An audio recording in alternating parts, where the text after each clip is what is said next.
This week we're going to be discussing hip-hop activists, and we're going to discuss hip-hop turns 44.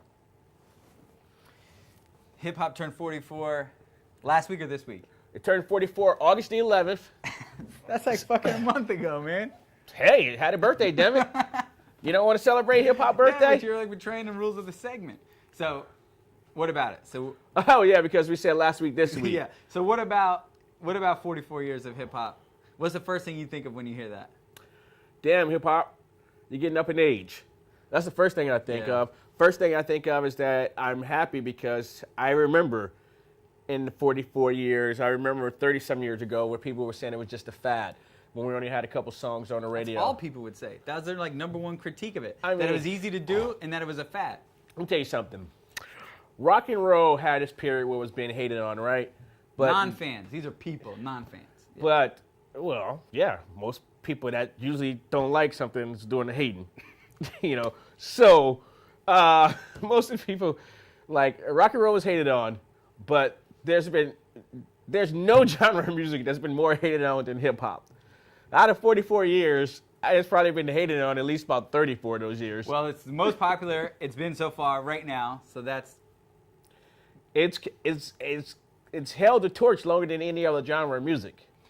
But I also read that record sales in general are declining, and that's where a lot of its fans weren't the record buyers. So now it's all, how do you measure in digital? Because so much shit gets released for free. You know, I just hate that bullshit that people always find a way to down hip hop and want to try to find a way to say that it's not as impactful it is. sideways. So, with saying that shit, we already have this discussion that stream music is by far, hip hop is the number one.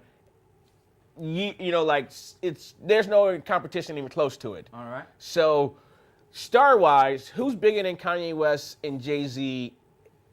You know, This week, Taylor Swift is. who's bigger than Kanye West and Jay-Z, once again, as artists? Yeah, you're going to have your Taylor Swifts, your Beyoncé's out there, your Rihanna's out there. Uh-huh. But all of them had to kind of come to hip-hop and do something to kind of get some sort of, like, you know, credit, you know, out there, some cred. If you want to sell something in this day and age, you got to come to hip-hop.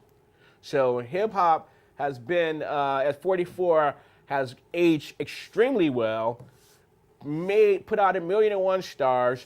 I would say one of the most things that I love about hip-hop is you have one artist, and they're going to bring in two more artists. And then those artists are going to bring through. It's one genre of music where the whole essence is putting people on.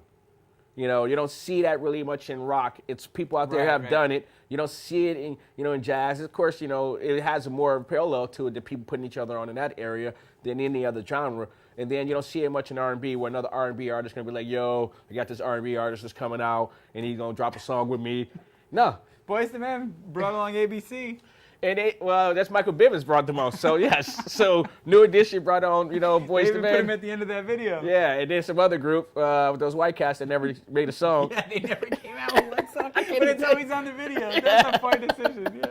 So they never came out with a song. But with that, we just watched hip-hop grow. So hip-hop in the 80s became like mainstream. So when Run DMC hooked up with Aerosmith, they did Walk This Way, and they dropped the Raising Hell album. First album to go platinum. First album, you know, with they had the videos and the tour and things came out of that. And so then we were growing anymore. So you go forward from there, then outside of that, you get to the point where you have NWA, then you have Dr. Dre, The Chronic, and then that takes hip-hop to another. It was the first hip-hop album that debuted on the number one, you know, and then sold 5 million. And then after that, Snoop Dogg followed and had another big album. And then, you know, after that, then you get to the point where you have a lot of successful people that come in and out. So then you get Puffy. I mean, Jay-Z come and sell 5 million off of Volume 2. Then Puffy come and sell 7 million off of No Way Out. So we see it starting getting bigger and bigger. And then right after that, what happens next is Eminem comes into the game. And so Eminem comes in and he sells on a Slim Shady LP 10 million records. Nelly comes and drops Country Grammar, sells 10 million. And then right after that, 50 Cent comes and sells 10 million records. And at that point, you know, there's no denying the impact of hip-hop. There was nobody coming close to that. You did not see that happen again until Adele came with 21 and sold 10 million records. And so up to that point, it was only done by hip-hop artists and Usher with Burn. And how's that working out for you right now, Usher? With the herpes. So, but yes. So with that, we've watched that, and then Outkast and Lauryn Hill won Album of the Year. Lauryn Hill being the first rapper to win Album of the Year, and then Outkast coming back and win Album of the Year.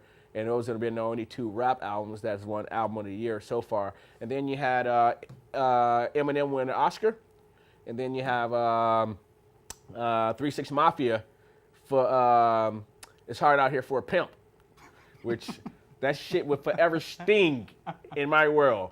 That the Oscars took a buffoonery approach by giving them motherfuckers that award, and they coming on stage like they ran out of a chicken shack. And I know, but I'm happy for hip hop, but I was pissed. Wait, so how does this relate to the birthday? We're talking about all the accomplishments that hip hop has did in their 44 right, years. The highlight reel, yeah. Yes, that's how it's I at. got you. So in 44 years, we're talking about how it became #1, how it became international, Let's how take it a started look at conquering what's everything. hot right now. So this is the Hot 100 today. We've got Cardi B at number 3, Khaled at 4, French Montana Unforgettable with Sway Lee at 7, Logic at 9. So we have half of the top 10 currently. 44 years later, we're at half of the top 10.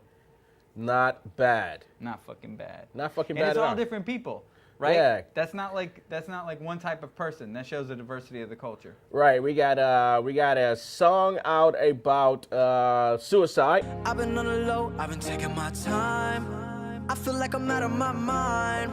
It feel like At number my life 9, ain't mine. we have a The song. hottest dance tune, I would say. That's maybe Song of the Summer. Unforgettable. Yeah, Unforgettable, which is celebrating Ghana, Africa. It's not good enough for me since I've been with you. Ooh. That dance troupe is amazing. Yep. So we have that. Then we got Khaled coming out of Miami.